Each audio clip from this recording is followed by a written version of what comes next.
और बचा लो दुशासन के प्राण। कर चलो।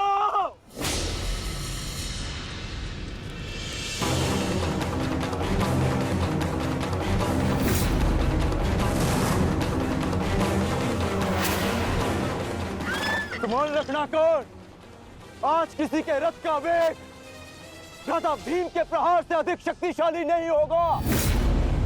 आज पांचाली के अपमान का प्रतिकार लेने से कोई नहीं रोक सकता भ्राता भीम को।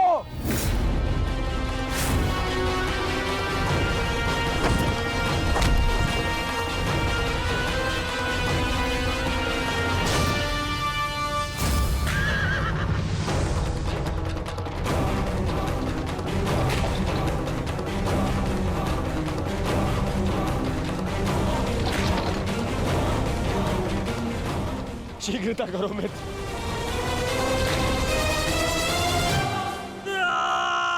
चीखो दुशासन चीखो, इतना चीखो कि अंधा युग तुम्हें सुन तो सके कि जिन्हें द्रौपदी का क्रंदन दिखाई ना दिया उन्हें तेरा ये रुदन सुनाई तो दे। चीखो दुशासन कि संसार को संदेश मिले कि क्यों किसी स्त्री का अपमान नहीं करना चाहिए। एक नारी के टूटे हुए दर्प के टुकड़े जब छाती में चुभते हैं तो कैसा लगता है। गति बढ़ाओ मित्र, मेरा अनुज संकट में है।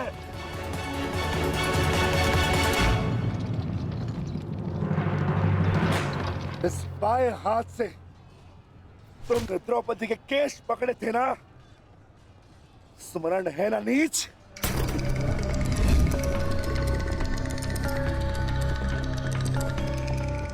तुमने पांचाली का नहीं समस्त नारी जाति का अपमान किया है। आपको तुम्हारे धड़ पर रहने का कोई अधिकार नहीं।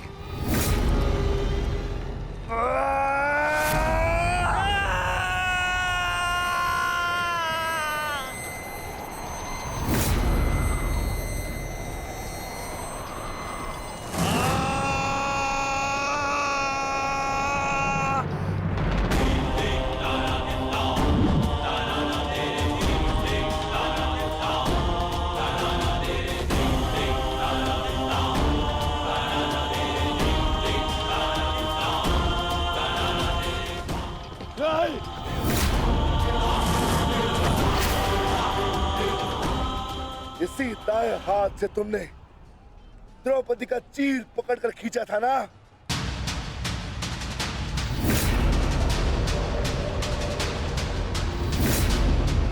अब चीर क्या, तुम लीर भी नहीं खींच पाओगे।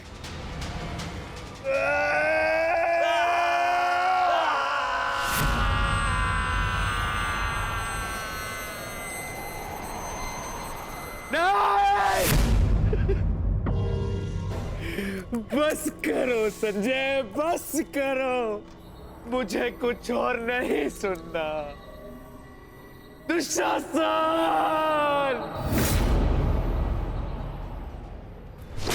इसी छाती को पीट पीट कर तुमने पुरुषार्थ का ढोल पीटा था ना, अपने पुरुष होने का दम भरा था ना। अब मैं पीटता हूं तुम्हारी छाती।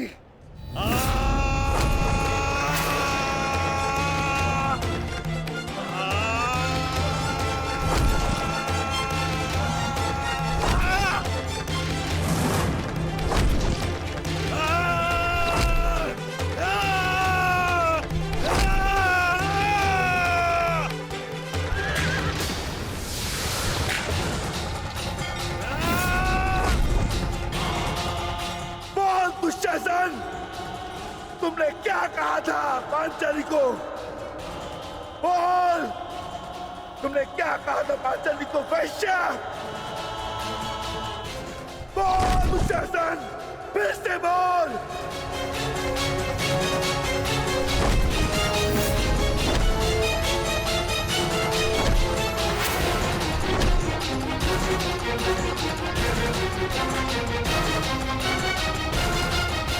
बोल दुशासन! बोल दुशासन, बोल।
पुत्र था,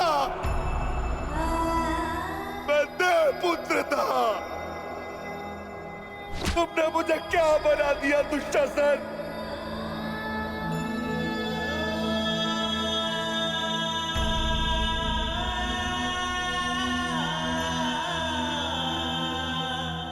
तुमने मुझे पशु बना दिया, तुमने मुझे एक राक्षस बना दिया।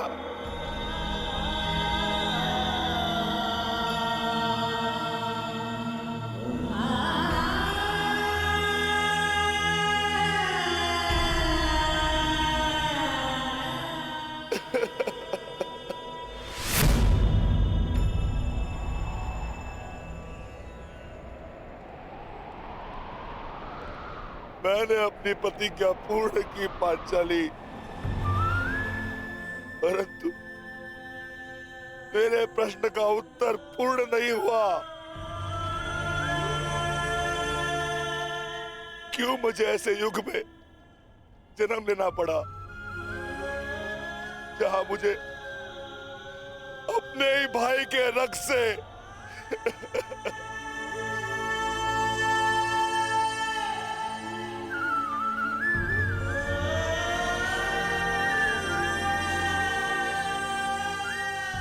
ऐसा क्यों हुआ पांचाली? ऐसा क्यों हुआ?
देख रहे हो युवराज दुर्योधन,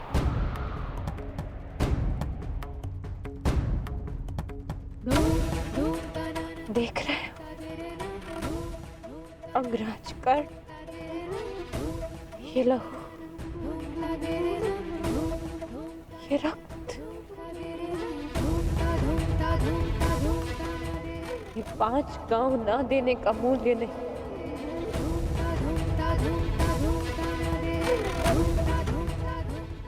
ये पंचभूत से बनी सृष्टि के सबसे बड़े सृजन,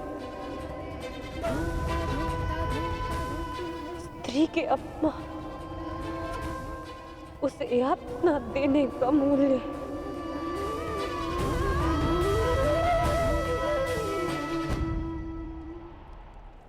एक स्त्री, एक माता, एक पत्नी का जब जब अपमान होगा,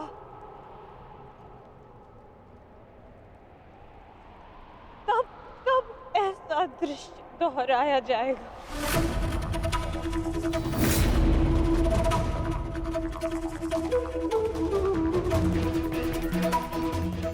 तब तब ऐसा दृश्य दोहराया जाएगा दुर्योधन।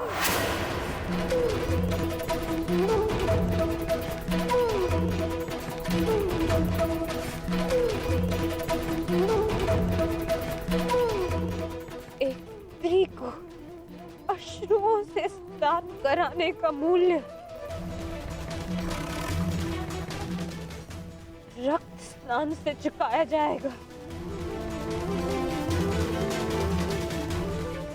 आज मेरी पीड़ा कम नहीं हुई है, और बढ़ गई है।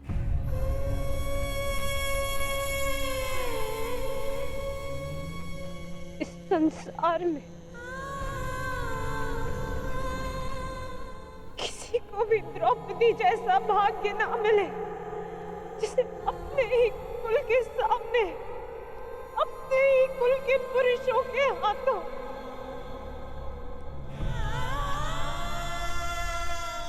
अपमान सहना पड़ा और अपने ही कुल के वंशजों के रक्त से स्नान करना पड़ा।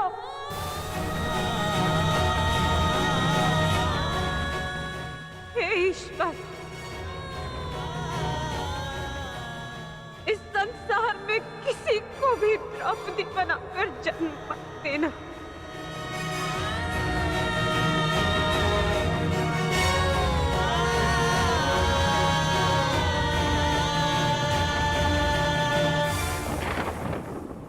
आपके लिए अपने प्राण देकर प्रसन्नता होगी मुझे, क्योंकि मेरे माता पिता ने आज तक मेरा मुख नहीं देखा, और मेरे लिए आप ही मेरे पिता और आप ही मेरी माता हैं। मेरा भाई, मेरा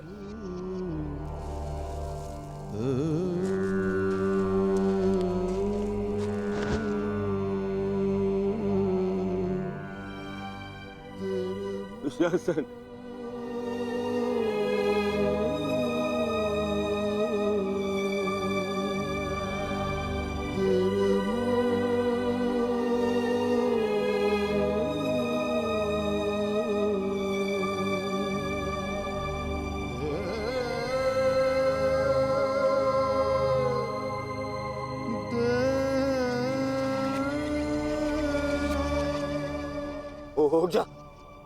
उठ जा देख, युद्ध समाप्त हो गया है। तेरी बुझाएं, तेरी बुझाओं के बल के सहारे ही तो मुझे संसार पर राज्य करना था।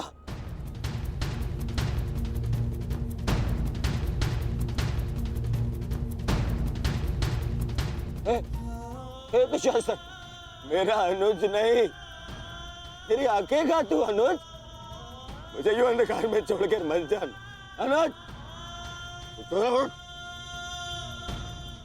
मैं हमारे पिता के भांति अंधा हो जाऊंगा, अंधा हो जाऊंगा। चलो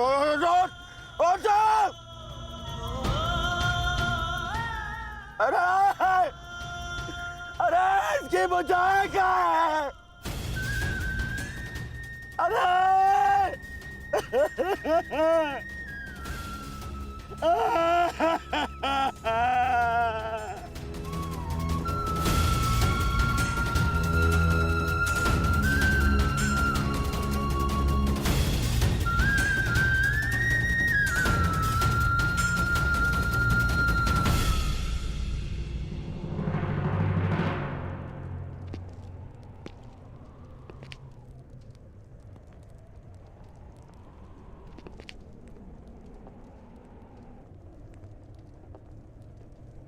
कदाचित तुमने अपने अनुज दुशासन की भुजाओं के बल से ये संसार जीतना चाहा होता दुर्योधन।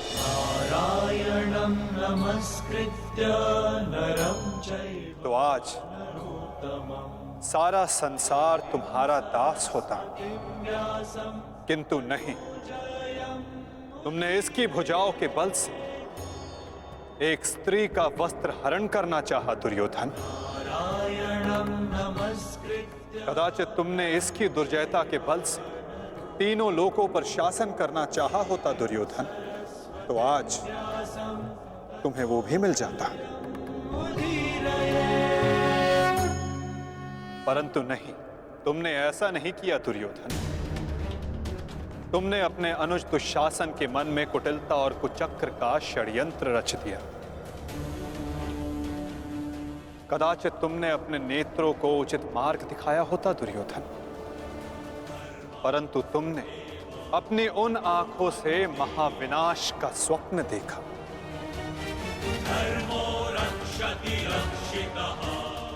स्मरण रहे दुर्योधन, नियति, धरती और प्रकृति, ये तीनों स्त्री हैं,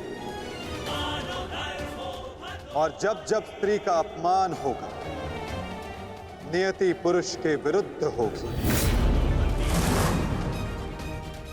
धरती उस अपमान का भार नहीं सहेगी और प्रकृति उसे नष्ट कर देगी।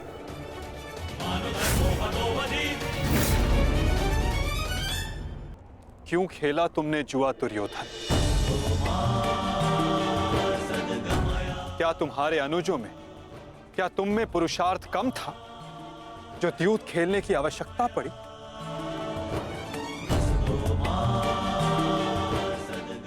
इसी द्यूत के कारण एक स्त्री पहले अपने ही अश्रों में नहाती है और अब अपनों के ही रक्त से।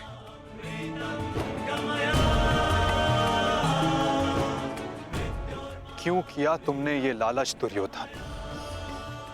क्यों रचा ये कुचक्र?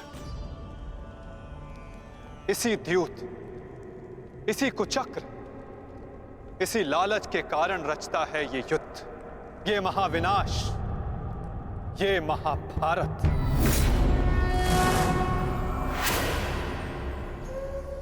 क्यों आज एक भ्राता को अपने ही अनुज के रक्त को पीना पड़ा और दूसरा आज स्वयं के रक्त में लथपथ है? स्मरण रहे, जो हाथ स्त्री की लाज, उसके मान के रक्षण के लिए, यदि वो हाथ स्त्री की लाज उतारने का दुस्साहस करेंगे, उसका मान भंग करने का दुस्साहस करेंगे, तो उन हाथों को धड़ से अलग कर दिया जाएगा।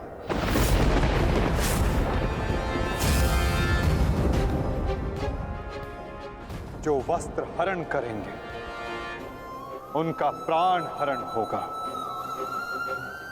जब जब किसी की आंखें अनुचित होता देखना स्वीकार करेंगी, तब तब उन आंखों को बंद होना होगा।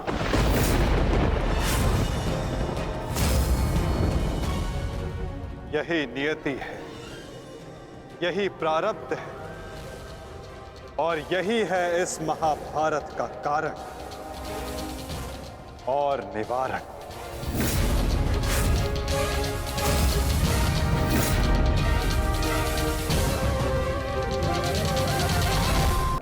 उनका प्राण हरण होगा। जब जब किसी की आंखें अनुचित होता देखना स्वीकार करेंगी, तब तब उन आंखों को बंद होना होगा।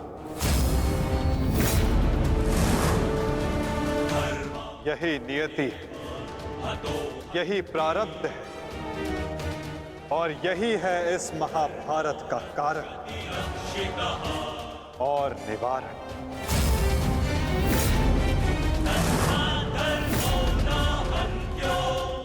अधर्म की ओर धर्म के बढ़ते बाणों को रोकने का प्रयास करने वालों को बाणों की शैया पर विश्राम करना होगा। जो अधर्म की आज्ञा पर शीश झुकाएंगे, उन्हें स्वयं का शीश कटाना होगा।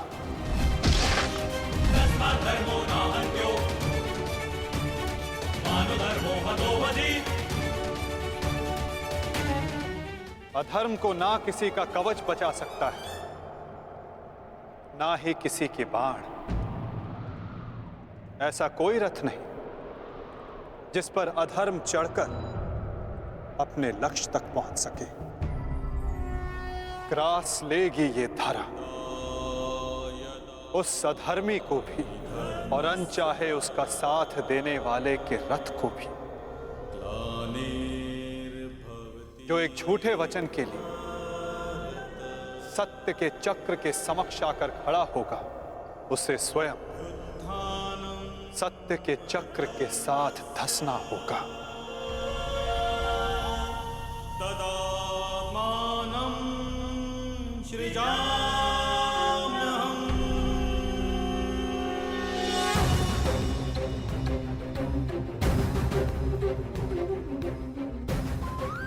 ये तुम्हारे अपमान का नहीं,